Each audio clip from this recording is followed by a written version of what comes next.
Thank you, Jean-Louis. I have two disclosures to make. First of all, unfortunately, all my nice, beautiful videos didn't make it to Barcelona, so I had to use my backup files, and there are no videos on it.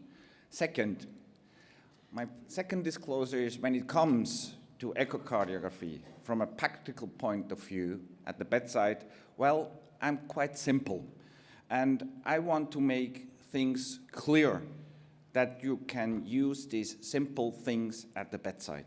So, first of all, a simple approach, and I think we should all use a very simple approach when it comes to echo and fluid management or guiding fluid therapy at the bedside. Second, we're looking a little bit at this sophisticated approach, the cardiologist's approach, because they always want to have kind of special measures, and therefore we're looking at that, and we're looking a little bit at the problems related to that. And third, we're looking at another approach, the functional approach using echo.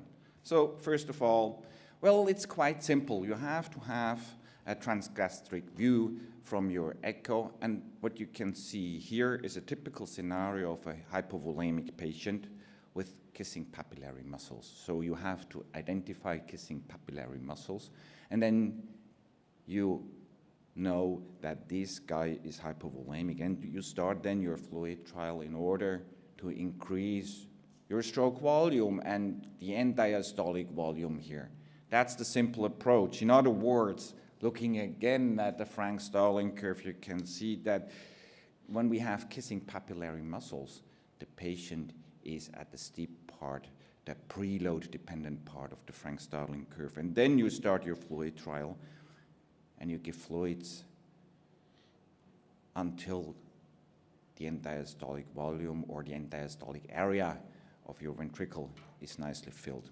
That's the very simple approach.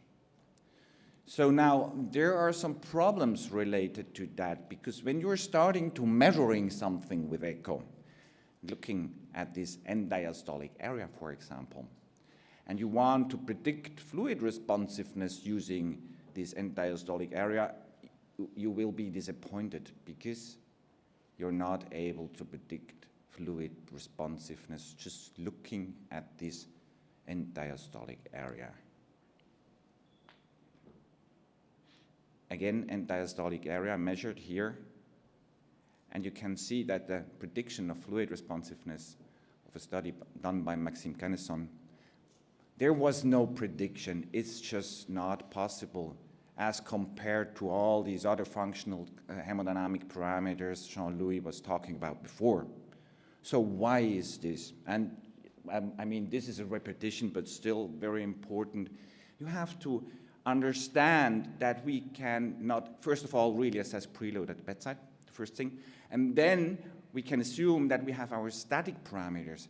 And we all understand that our patients have different left ventricular end diastolic areas, and this refers also to the different functions of the left ventricle, the individual left ventricles. So no prediction is possible using end diastolic area. Just a remark, because this is not the basic approach, but when you have a problem with the right heart, echo is very important in order to guide your fluid therapy in all your patients. Looking at the D shape, does it work here? No. The D shape of the left heart with an increased right heart, and the same here with a septal shift from the right heart to the left heart. So you need echo in these patients. Looking now, that was the simple approach. So that can be used at the bedside. Very simple, isn't it? So the sophisticated approach. Well, cardiologists like to measure something, and they like to measure volumes, for example.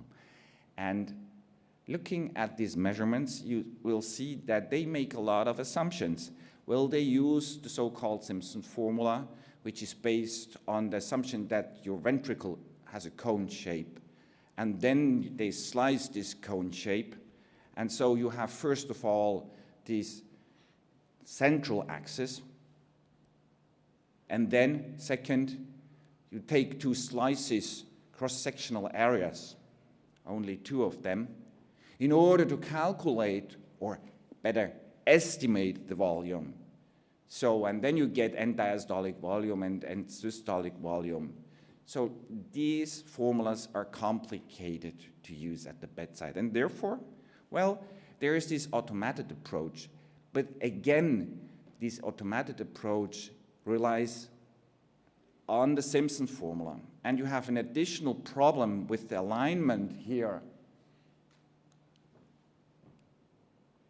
of the borders of your left ventricle. So when you fiddle around with your gain, the volume is lost and is not reliable.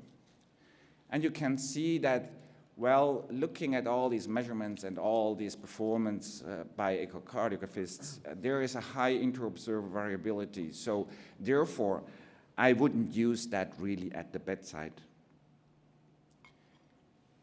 Another approach now, these functional parameters.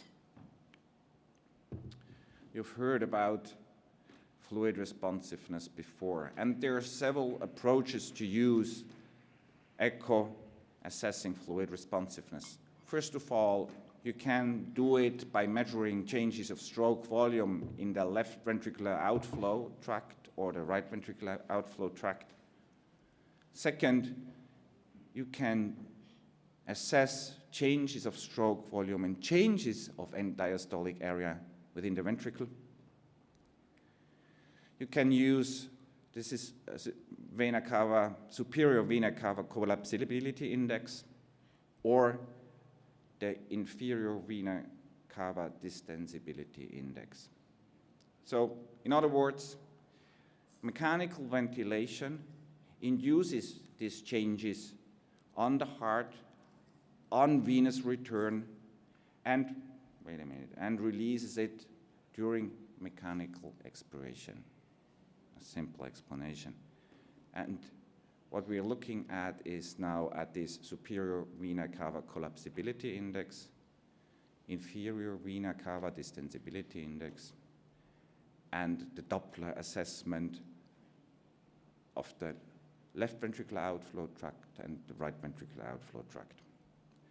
As a reminder, again, when we use the Doppler, what we assess with the Doppler are the changes induced by mechanical ventilation. And again, at the steep part, the preload-dependent part of the Frank-Starling curve, we should observe large variabilities of the stroke volume assessed by the Doppler.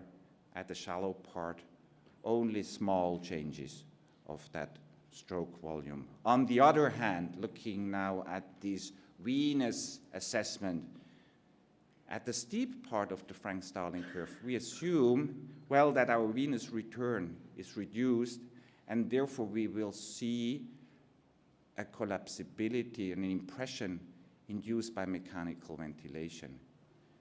That is an indicator that our patient might be at the steep part of the Frank-Starling curve. At the shallow part of the Frank-Starling curve, on the other hand, well, it goes fast. It goes very fast here. Wait a minute. So here we go. You can see that there is no collapsibility anymore. That's the basic principle, and that's what you are assessing at the bedside. So now, looking now at a study using the Doppler in the aortic outflow tract, you can see that here are the changes of the Doppler signal. And Mathieu Bias compared that to stroke volume variation assessed by the flow track. And you can see that they have both a good prediction of fluid responsiveness. Others confirmed that actually using the Doppler, assessing stroke volume, calculating stroke volume variation from maximum and minimum stroke volume, and comparing that to the automatic assessment by a device, well, you can see that this gives you a good correlation, first of all, and looking at the Bland-Altman analysis, you can see that these limits of agreement are quite small. So you can use Doppler in order to assess functional hemodynamic measurements. Superior vena cava collapsibility, the second one. Here, a quite old study performed by Antoine Baron, and what you can see is the collapsibility of the vena cava superior before they gave fluids in that trial. And after giving fluids, you can again see, well, more or less these parallel lines of the vena cava superior. And looking now at the prediction, well, pretty easy, a very good prediction of fluid responsiveness in these mechanically ventilated patients.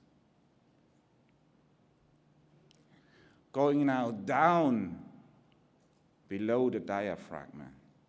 Well, there is the same thing, just vice versa. What you can see again is here this distensibility induced by mechanical inspiration.